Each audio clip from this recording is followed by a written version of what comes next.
Palavra de Esperança traz você hoje a Bolsa de Valores da cidade de Nova York. O edifício atrás de mim é responsável por movimentar todos os dias, literalmente, a riqueza das nações. Trilhões e trilhões de dólares investidos em forma de ações e em forma de moeda estrangeira. Dentro desse edifício, trabalham milhares de funcionários responsáveis por administrar recursos que não são deles, mas dos quais eles devem dar conta. Hoje, nós vamos estudar acerca dos recursos que Deus confiou ao homem e dos quais nós temos que dar conta, pois somos administradores. E para falar da administração da vida, começa agora Palavra de Esperança.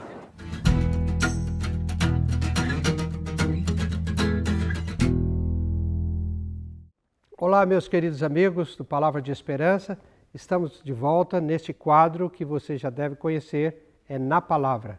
Aqui nós recebemos as perguntas dos nossos amigos e respondemos essas perguntas baseado na Palavra de Deus, a Bíblia Sagrada. Vamos à primeira pergunta de hoje. A pergunta é a seguinte: dar dízimos e ofertas na igreja é obrigatório ou apenas uma opção? A entrega do dízimo na igreja é um mandamento, tão claro como qualquer outro mandamento que nós encontramos na Palavra de Deus.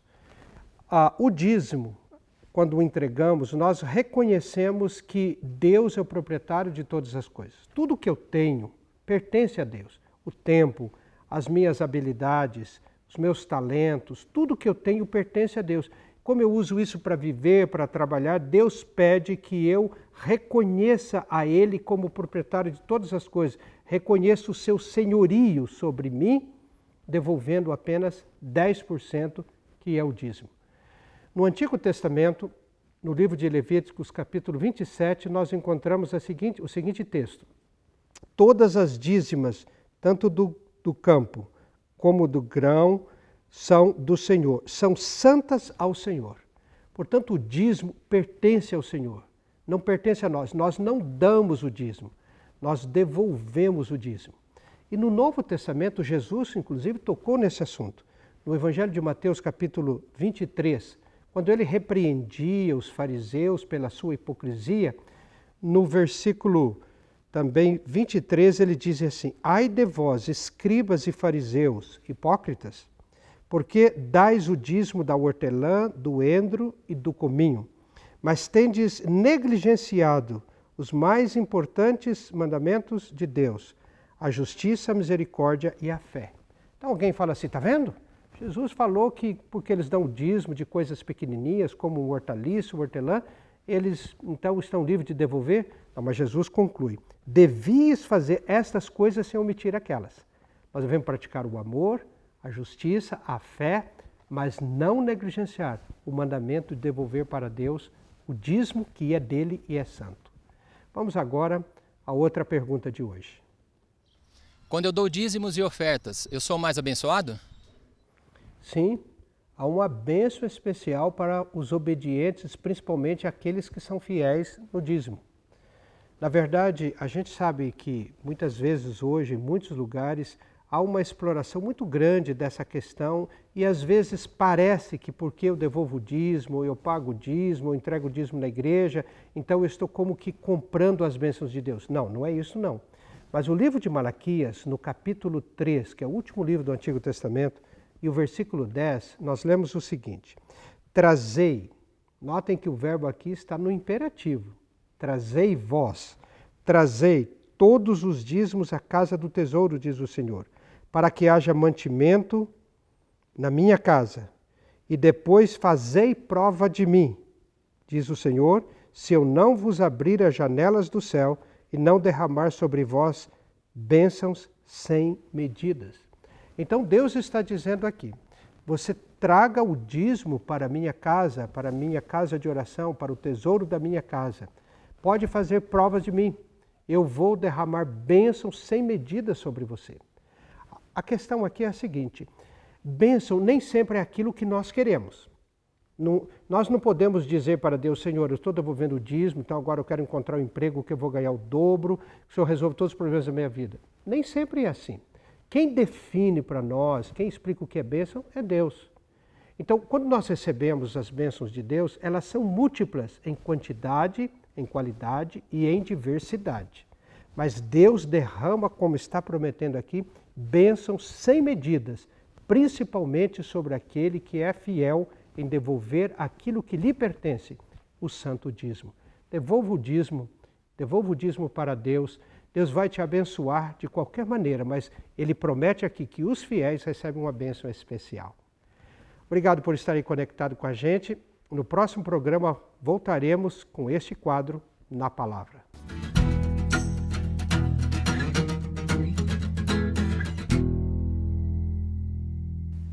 O programa Palavra de Esperança recebe hoje o pastor Hugo Quiroga. O pastor Hugo Quiroga é administrador financeiro da Associação Paulista Central, que é a área administrativa da Igreja Adventista para a região central do estado de São Paulo. Pastor Hugo, muito obrigado por ter aceito o convite e estar conosco aqui no Palavra de Esperança. Hoje nós estamos falando sobre administração, precisamente a administração da vida. O senhor tem uma vasta experiência no campo da administração financeira e outras áreas trabalhando para a igreja. Agora me diz uma coisa, é possível também nós estipularmos valores ou alguns pilares que vão nos nortear na administração de nossa vida? Primeiramente, quero agradecer o convite feito e estar participando com vocês desse programa. Muito obrigado por esse privilégio, viu, pastor? O prazer é nosso. Ok. Na administração da vida, a gente começa a administrar a nossa vida do momento que nascemos até o momento que morremos. Estamos sempre aprendendo a lidar com as coisas da vida. Para você ter uma ideia, quando a gente está na barriga da nossa mãe, a gente está lá quietinho, então todo mundo está cuidando da gente ali, mas a gente está ali cuidando, respiração, né, vivendo dentro da bolsa. Né? Mesmo inconsciente existe mesmo inconsciente, a gente já está cuidando ali, qualquer coisa normal a gente já vai dar os sinais. Bem, e para você ter uma ideia, um exemplo que eu quero dar familiar, uma vez eu estava lanchando com meu filho mais velho, que na época eu só tinha ele, e a gente estava fazendo um lanchinho em casa, e a gente, na hora que ele tomou o suco dele, do lanche que estava sendo feito, ele deixou 2 dedinhos de suco e não tinha nem começado a comer o lanche direito. E eu falei com ele, olha, agora você só tem esses 2 dedinhos de suco, não tinha mais suco para servir. E você cuida disso. Bem, o tempo passou e quando eu vi, ele estava dando a última mordida no sanduíche e tomando o último gole de suco. Conseguiu administrar bem ali o pouquinho de suco dele. Ele cuidou disso, né? Então, administrar a vida é a gente gerenciar, é a gente cuidar da nossa vida, em todos os seus aspectos. Agora, as finanças. Um dos pilares aí que o senhor falou, uma das coisas são as finanças. Deus também se preocupa como nós administramos nossas finanças. E no mundo que nós vivemos hoje, já vou emendar 2 perguntas de uma vez. Como nós podemos administrar melhor isso que nós recebemos de Deus, que são os dons materiais? Bem, para você ter uma ideia da importância das questões financeiras na nossa vida, a gente vê pelo tempo que a gente gasta com isso. Sim. A gente passa boa parte do nosso tempo para adquirir recursos financeiros para aquisição de bens de consumo e bens permanentes para a nossa vida. E a outra parte que sobra, a gente usa gastando aquilo que a gente passou o tempo adquirindo. Para você ver, então, como isso ocupa muito o nosso tempo. Se ocupa muito o nosso tempo, é muito importante. Então, a gente tem que tomar muito cuidado na administração dos recursos financeiros para a gente ter uma vida saudável mentalmente e ter uma vida saudável também financeiramente, para a gente não pôr em risco a qualidade de vida da nossa vida. Bom, você disse aí, pastor, que algumas coisas são inerentes ao nosso crescimento, à nossa aprendizagem. Quando criança, nós somos ensinados ou até visualizamos os nossos pais e repetimos aquilo para administrar as outras áreas da vida. Só que finanças, dificilmente uma família ou uma criança que vai para a escola tem aula sobre finanças, como administrar. Como nós podemos fazer hoje, então, já que estamos adultos e temos aí coisas para administrar, algumas dicas. O que nós podemos fazer para ter uma saúde melhor nas finanças?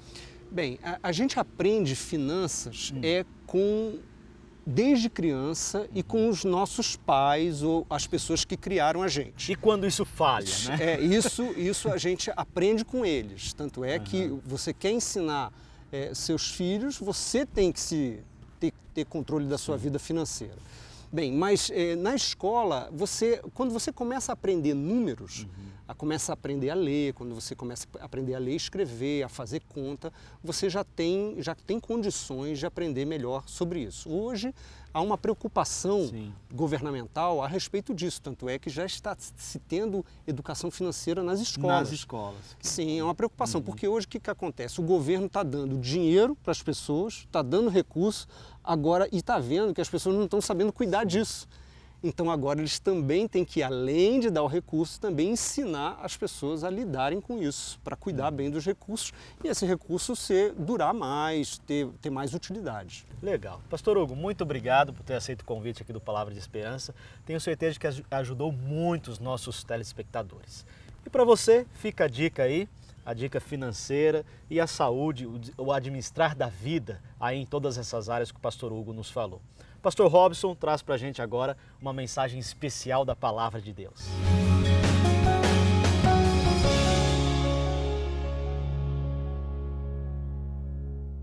O programa Palavra de Esperança está aqui na Bovespa, Bolsa de Valores de São Paulo, que está entre as 10 maiores organizações financeiras do mercado de ações no mundo. Neste lugar, vamos pensar sobre os muitos recursos que chegam às nossas mãos e a nossa obrigação e cuidado que devemos ter ao administrá-los. Acompanhe conosco a partir de agora.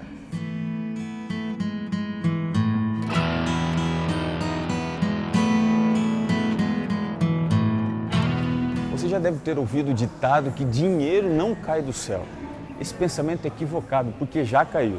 Em outubro de 1976, um avião de pequeno porte, sobrevoando a cidade de Roma, despejou uma grande quantidade de cédulas de 500, 1.000 e 10.000 liras para a multidão enlouquecida. Ninguém até hoje descobriu quem foi o louco responsável por isso. Um episódio parecido aconteceu na Indonésia no ano de 2008, quando aproximadamente 100 milhões de rúpias foram jogadas do alto para a felicidade das pessoas. Um autor muito rico teria sido responsável para fazer isso e divulgar assim o seu novo livro. Em 1940, na União Soviética, uma grande quantidade de moedas de prata teria caído do céu para as pessoas. Uma tempestade teria desenterrado um tesouro e um tornado seria o responsável por aspirar essas moedas e assim projetá-las a uma altitude muito grande. Bem, é uma pena que isso não aconteça sempre com a gente, não é mesmo? E ainda mais na hora que a gente mais precisa. A história que vamos estudar hoje não é sobre dinheiro caindo do céu, mas dinheiro aparecendo na boca do peixe. Ela aparece apenas registrada no Evangelho de Mateus, e não é por acaso, porque Mateus, como um cobrador, naturalmente se identificou com esse episódio. Sendo assim, esse curto relato de Mateus 17, do verso 24 até o verso 27, se constitui numa importante e significativa lição sobre o cumprimento dos deveres e a provisão divina. Jesus estava próximo ao mar da Galileia, quando Pedro, aparentemente sozinho, foi abordado por cobradores, que sabiam que ele era um dos seus discípulos, e o interrogaram para saber se de fato Jesus pagaria o imposto chamado das 2 dracmas. Bem, naquela época, os judeus estavam sob o domínio civil de Roma, mas esse imposto não era cobrado pelo império, mas sim pelo templo. Não era uma taxa civil, mas religiosa. Isso parece estranho para você? Um imposto muito estranho foi cobrado na Romênia. Eles decidiram taxar em 16% todas as atividades das pessoas que vivem da bruxaria. Um outro imposto muito estranho é aquele que foi cobrado na Inglaterra do ano de 1784 a 1811. Era um imposto sobre o uso de chapéu que estava em moda naquela época. Bom, essa história do imposto das 2 moedas, ela pode parecer hoje muito estranha, alguém pagar para o templo, mas naquela época era vista com muita naturalidade. Jesus, então, assim, ensina uma lição através dessa história que nós devemos hoje absorver para o cotidiano da nossa vida. Nós podemos encontrar em Êxodo, capítulo 30, do verso 12 a 16, que a oferta paga para o templo, na verdade, era uma oferta dada ao Senhor como salvação ou resgate da sua alma. Essa taxa deveria ser dada anualmente por todo judeu homem acima de 20 anos. Mas, na verdade, o que aqueles cobradores estavam colocando a dívida em Jesus era que ele necessitava da própria salvação. Esse conflito estava presente até mesmo na cruz do Calvário, quando as pessoas disseram: salvou os outros e não pode salvar-se a si mesmo? Desça da cruz, então creremos em ti. A confusão das pessoas é que elas imaginavam que Jesus precisava salvar a Deus ou a si mesmo, quando na verdade o papel de Jesus era salvar a humanidade. Por isso, quando Pedro veio na sua direção, a primeira coisa que ele fez foi perguntar a Pedro: escuta, Pedro, quem é que precisa pagar impostos para o rei? Os seus filhos ou as outras pessoas? Pedro então concluiu que os filhos estavam isentos dessa taxa. Assim, Jesus Cristo se disse o Filho de Deus, o Filho do dono do templo. Portanto, ele não tinha obrigação nenhuma de pagar algo que ele viera para oferecer, o resgate da alma humana. Mas assim, também encontramos Jesus Cristo mostrando que, na verdade, ele não queria causar nenhum incômodo ou escândalo. Portanto, o milagre surge da misericórdia de Jesus, de pagar aquela taxa e mostrar o seu poder para resolver as nossas, ainda que sejam pequenas, necessidades. Esse valor era equivalente a um dia de trabalho de um camponês. Jesus não tinha esse valor em suas mãos, mas tinha condição suficiente de suprir para si e Pedro os valores referentes ao recurso do tempo. Muitas vezes a gente ouve que fidelidade a Deus significa ter dinheiro, ser rico, conquistar uma posição de sucesso, ter também sucesso nos seus negócios. Essa verdade parece ser um pouco estranha, porque na vida de Jesus nem sempre isso aconteceu. Nós não vemos Jesus como um homem de sucesso, afamado pelo poder ou pela riqueza. Na verdade, Jesus viveu sim uma vida de fidelidade restrita ao Pai, mas isso não lhe deu o que as pessoas muitas vezes pensam que a fé pode dar.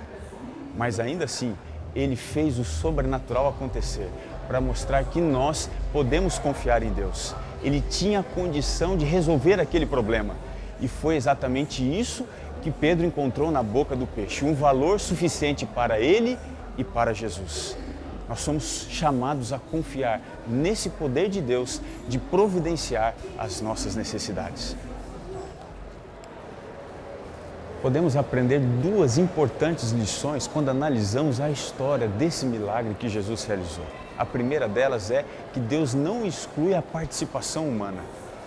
A forma pela qual ele conseguiu os recursos dentro dessa história foi usando a prática da pesca, que era um meio formal que Pedro tinha para conseguir os seus recursos. Veja, Jesus não vai fazer simplesmente cair do céu no seu colo, aparecer no seu banco, se você não for atrás. Nós precisamos sair da nossa zona de conforto, deixar de lado uma postura passiva e assumir um papel ativo na busca pelos recursos. Essa é a primeira lição. Mas tem uma segunda. Mais do que contar com a participação do homem, Deus abençoa o esforço humano. Nós podemos encontrar em Deuteronômio 8, 17 e 18. Não digas no teu coração que o teu braço e a tua força é quem te conseguiram as tuas riquezas. Antes, te lembrarás do Senhor teu Deus, pois é Ele quem te dá a força para você conseguir a riqueza. E ainda João 3, 27. Qualquer coisa boa, toda bênção só pode vir do céu. O homem não recebe nada que não venha de Deus. Duas coisas, ir, fazer, mas também reconhecer que Deus é quem nos abençoa. Como nós vimos até agora, Deus conhece todas as pessoas e Ele abençoa o esforço e a dedicação que nós empreendemos nas lutas da vida. Assim como na música, os grandes Mozart, Beethoven, Chopin servem de exemplo para aqueles que querem alcançar o sucesso nas coisas comuns da vida, nós hoje devemos entender que, segundo a perspectiva de Deus, tudo que nós fizermos deve ter como objetivo honrar e glorificar o seu reino. É exatamente isso que diz a primeira carta de Paulo aos Coríntios, no capítulo 10, o verso 31. Portanto, quer comais, quer bebais ou façais qualquer outra coisa, fazei tudo para a glória de Deus. Deus chama você para administrar o seu tempo, o seu talento, o seu tesouro e o seu templo, que é o seu corpo, para honrar e glorificar o seu nome. Deus sabe de todas as suas necessidades e Ele pode e tem capacidade para resolver uma a uma. Lembre-se, Deus está trabalhando para que você seja apenas um reflexo da sua glória. No mundo que a gente vive, as pessoas correm de um lado para outro, desesperadas para satisfazer as suas vontades, com coisas supérfluas e banais. Na história de hoje, entendemos que Jesus resolveu o problema da maior necessidade do ser humano, a salvação. É exatamente isso que Deus quer fazer. Quero citar apenas o último verso, Filipenses 4,19. Que o meu Deus, segundo as suas muitas riquezas, há de resolver todas as suas necessidades por Cristo Jesus. Você está disposto a ter em Deus a resposta para todas as suas necessidades? Chegou a hora de você entregar mais uma vez a sua vida a Ele.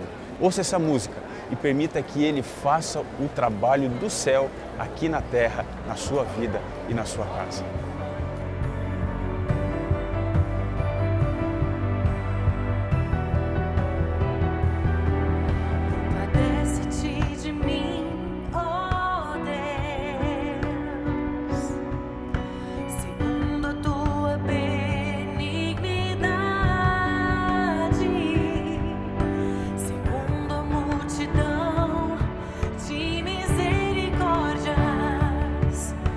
Apaga as minhas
é bom saber que temos um Deus que trabalha a nosso favor, providenciando a todas as nossas necessidades e especialmente a maior de todas, que é a nossa necessidade de salvação? Está você disposto a viver a partir de agora, atrás desse poder, sendo guiado por Ele e tendo assim todas as necessidades atendidas pelo céu? Se você quer, eu convido você nesse instante a fechar os seus olhos. Vamos falar com esse Deus. Ore comigo. Querido Pai, estamos agora entregando a nossa vida para que o Senhor dirija todos os nossos passos. Queremos que todas as nossas necessidades sejam providenciadas pelo alto e assim não temos falta de nada. Fica conosco, aceita a nossa vida. É o que nós te pedimos, em nome de Jesus. Amém. Palavra de Esperança fica por aqui. Espero que você tenha gostado deste importante estudo acerca da administração da vida.